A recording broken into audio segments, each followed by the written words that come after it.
finish my sentence. I said, I'm not gonna hurt you. I'm just gonna bash your brains. I'm gonna bash them right the in. Good evening and welcome to Drag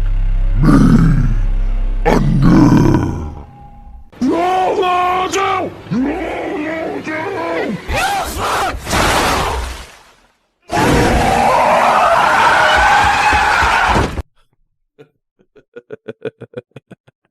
What is going on, my dead dudes, and welcome to another episode of the Drag Me Under podcast, Ghoul's Corner edition. That's right, another Ghoul's Corner. Why, you may ask? Well, S.H.I.E.L.D. has been having some technical difficulties during our last episodes, and it's been a hellhole, it's been a shit show. He's working on it, so I guess I had to do something in the meantime to fill up for this dead space.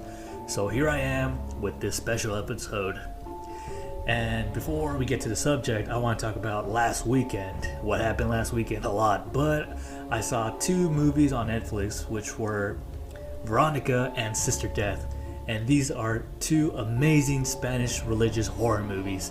And you know that I am a sucker for Catholic horror.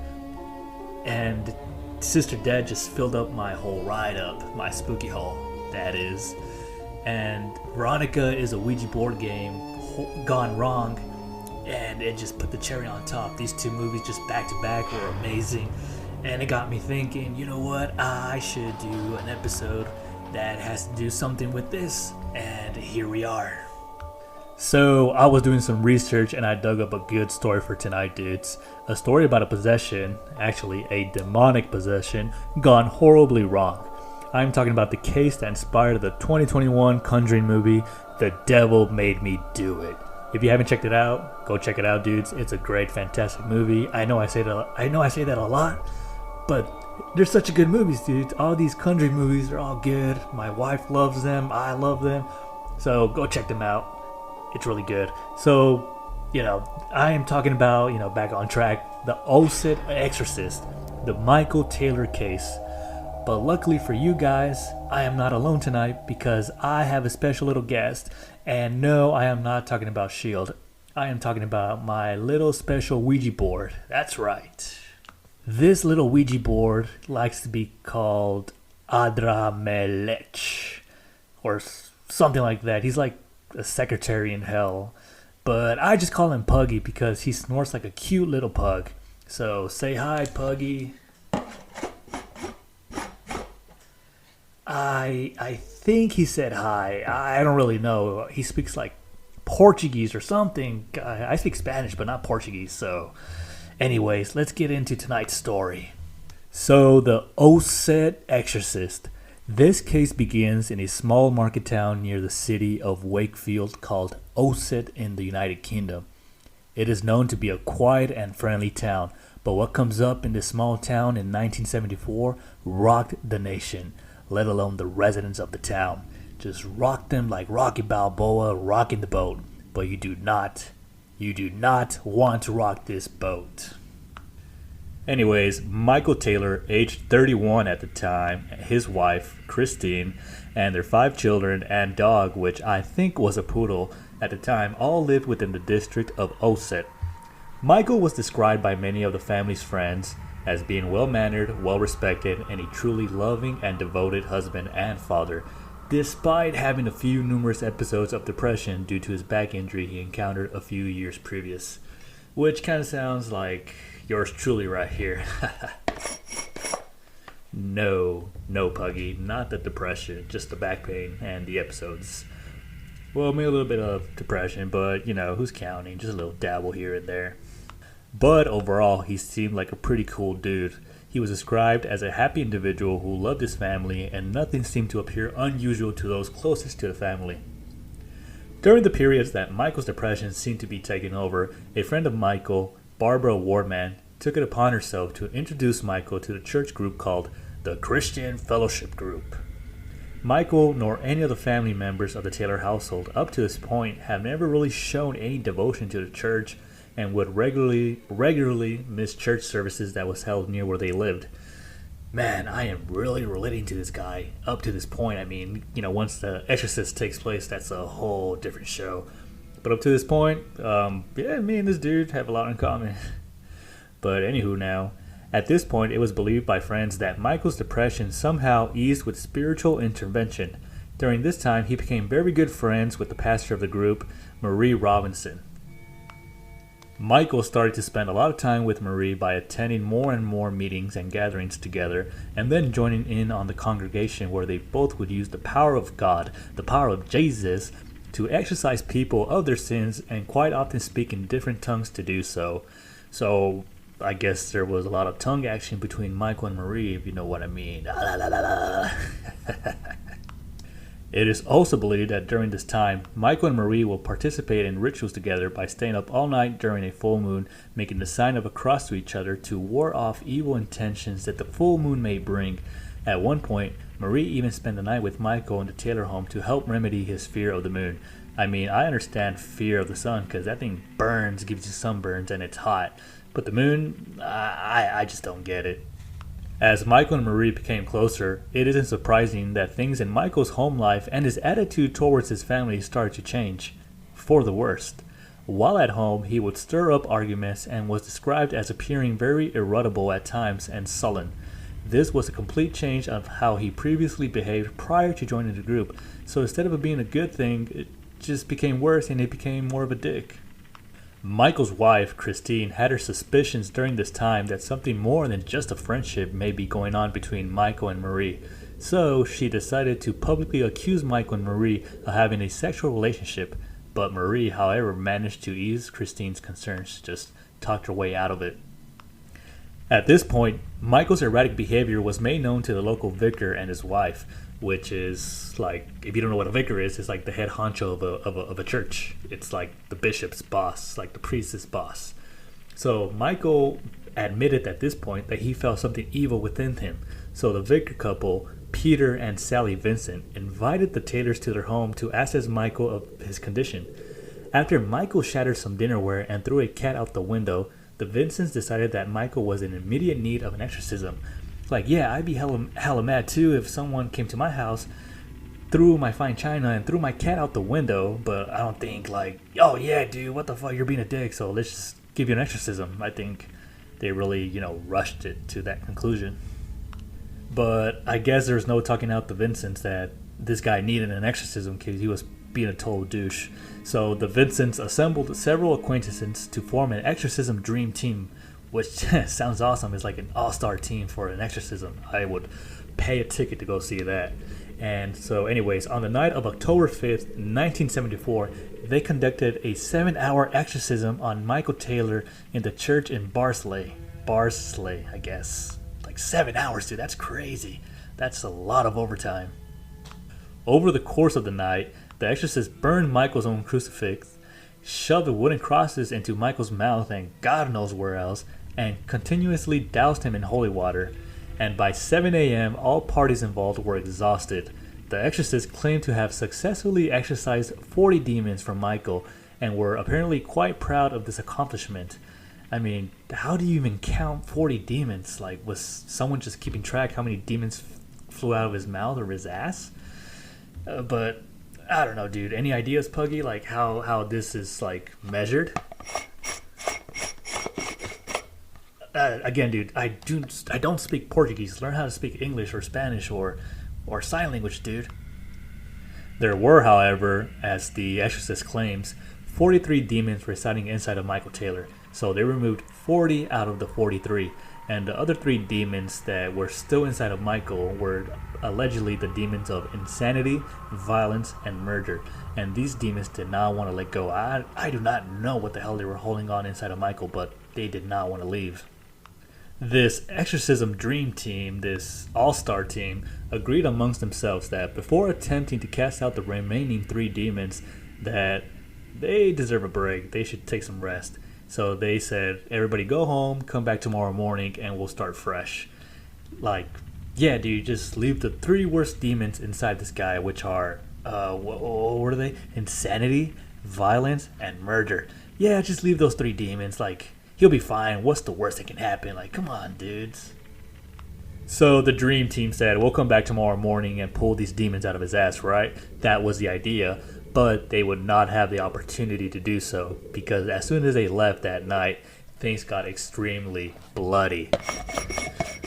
Oh, look at that. Puggy's all excited. He's like moving super crazy. That's kind of cute and kind of awkward and creepy.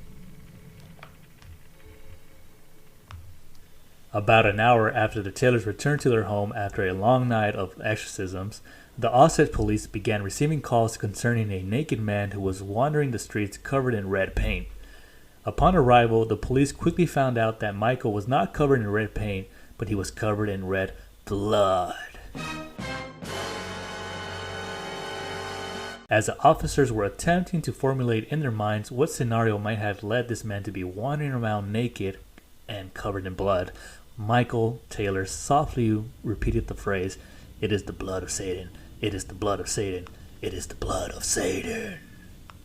One of the officers entered the house but quickly came out vomiting. After dumping out his lunch, he said the following: "You don't want to see this one, son. I've seen nothing like it before, and I've seen a few. It's the wife. She's got no... He's ripped at her, son. It's a right mess in there. There's not much of her left. You don't want to see it, eh?" But the other officer, Officer Walker, went inside anyways, and to his horror, found the mutilated body of Christine and the family's pet dog. Michael Taylor allegedly tore his wife's and tongue out with his bare hands. And then he killed and dismembered the couple's pet poodle the same exact way. See, I told you it was a pet poodle. Every surface of the room was covered in blood. Police promptly arrested Michael, who told investigators that the exorcism of the previous night had failed. Yeah, no duh. Blame it on the exorcism. According to the Sussex Devils, a true story of the 1980 Satanic Panic, Michael Taylor said the following: "It was a long night, and they danced around me and burned my cross because that was tainted with the evil. They had me in the church all night. Look at my hands. I was banging on the floor. The power was in me. I couldn't get rid of it, and neither could they. They were too late. I was compelled by a force within me to destroy everything living within the house." But, curiously, he only murdered his wife and the pet dog and just went outside. I mean, cool, he didn't kill the kids, but he could have, but he didn't, so that raises my eyebrow. After his arrest, he was sent to Broadmoor Hospital for 2 years, then spent another 2 years in a secure ward in Bradford before being released. During his time there, doctors said that he just sat in silence the whole damn time, which is pretty creepy. The bizarre nature of the case attracted significant publicity, and even more so because of the famous movie The Exorcist just had came out the year before.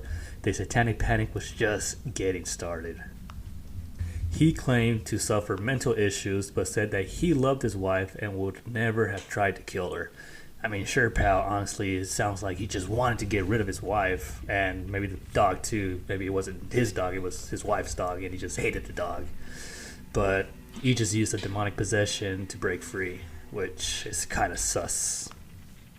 And it worked, I guess. I mean, the court found him not guilty due to insanity, and after serving only a couple of years in psych ward, he was released to the public with his mental illness. Yeah, Puggy, this guy was sick, even for you, dude. So he murdered his wife and his pet dog, claimed it was possessed by a demon, did a few years in a psych ward, and lived happily ever after, right, as a free man? Well, no, actually. So in July of 2005, Michael re-entered the news after being found guilty of indecently touching a teenage girl. Fucking sicko, dude.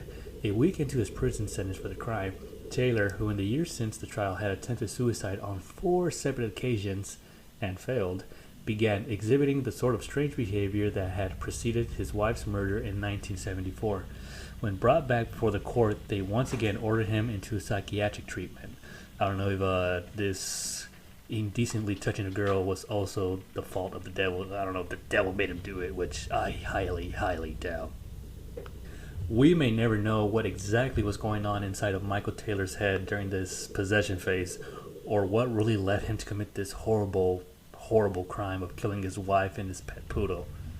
But what me and Puggy do know is that this crime was really fucked up, and the worst part is that he got away with murder with a slap on the wrist, pretty much. And like I mentioned earlier, this case was mentioned in the 2021 film The Conjuring, The Devil Made Me Do It. And this movie is based on the Michael Taylor case, and also of another killer who claimed a demonic possession, that of Arnie Cheyenne Johnson, who killed his landlord with a pocket knife in a fit of rage in 1981. But that's a story for another time. But what I do have for today is one more story, one short horror story of a true account of a Ouija board experience. You know, we're talking about demonic possessions. You know, it goes along with the Ouija board. I got Puggy here with me, so I got this little story for you guys, so listen up. This next story is about a man and his wife whose continuously use of a Ouija board may have resulted in the manifestation and possible infestation of a particular shadow person, as well as other negative black entities, shadowy entities. The following allegedly true story comes from the website Phantoms and Monsters, which is an awesome website where people share their paranormal, supernatural, cryptid experiences, which are all allegedly true, and they're super interesting, and I super recommend you guys checking out this website because it rocks. So the following account goes as is. I got an interesting story. My ex-wife used to dabble with Ouija boards. We were horsing around with it one night and the following weekend. I'd gone out fishing with a friend of mine and came home later that evening. My ex-wife and I watched TV for a while and then went to bed. It was around 11:30 or 12 o'clock at night. The back door of the house and the front door of the house were aligned with each other, and our bedroom was on the other end of the house. I was just dozing off when I swore I heard the back door open and somebody entered, and then closed the door and walked through my kitchen. I went to my dresser drawer and I grabbed my 9mm handgun. I took it out and I'm standing in the hallway thinking, God help, I don't want to have to do this. So I got locked and loaded and I swung out into the hall, and there was just enough light in the living room that I could see the silhouette of this individual. About 6'3", a bit of a stocky person. I uttered some explicitives and told him to freeze right there where he was or I was going to shoot him. Do you remember the old window shades where you pull them down, let them go, and they go up? They go swoop, and they go up, and they spin around? Yeah, well, that's exactly what happened to this fellow. He went straight up, just like the old window shades. He just went straight up and vanished, and that was a very puckering experience, if you know what I mean. I will never forget it. And we had other interesting happenings in the house, too. We had clocks that mysteriously would just slide off the shelves and drop on the floor for no reason at all.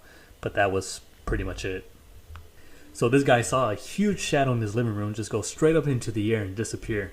Like, dudes, what the fuck? If I would have saw that, my bodily fluids would have gone straight down to the floor. I would have just made a mess everywhere and just got the fuck out of there.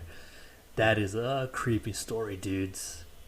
I honestly do believe the story because I've had encounters with shadow people. Well, at least I think they're shadow people. I do not know what they are. And I would love to know, but at the same time, I want to stay away as much as possible, dudes. If you guys have any shadow people experiences or Ouija board stories that you would love to share, let us know in the comments and we will reply, because I want all those juicy stories. All those juicy stories for Ghoul. Shield doesn't like them. He doesn't want to do a Ouija session, but I would be totally down because I got my best friend right here. Ain't that right, Puggy? Again, I do not understand what you're saying, but I'll take that as a hell yeah. Well, just like the mummy, that's a wrap, because that's all the time we have today in Ghoul's Corner. I hope you guys enjoyed this episode, and hopefully I'll be back next time with Shield, and hopefully his computer's running smoothly now. And if it's not, I'm pretty sure it might be possessed. And if he's not here, well, I'll be happy to dust out the old Ouija board and have my special demon guest, Puggy. Ain't that right, Puggy? No, what do you mean no? The hell you are, dude. You live in my Ouija board for free, so I pretty much own you. And if you don't want to be on the show, that's too damn bad, dude. And well, if you like the show, please give us a thumbs up and follow us on Spotify and or YouTube. It doesn't matter where, as long as that finger goes up somewhere. Thank you guys for all your support. Shout out to all our fans for listening to us, and we are truly, truly grateful for you guys, me and Shield. And again, just give us a like on YouTube, Spotify, whatever. Give us a shout out. We are forever grateful, my dudes. And until next time, and remember, one by one, we will drag you down.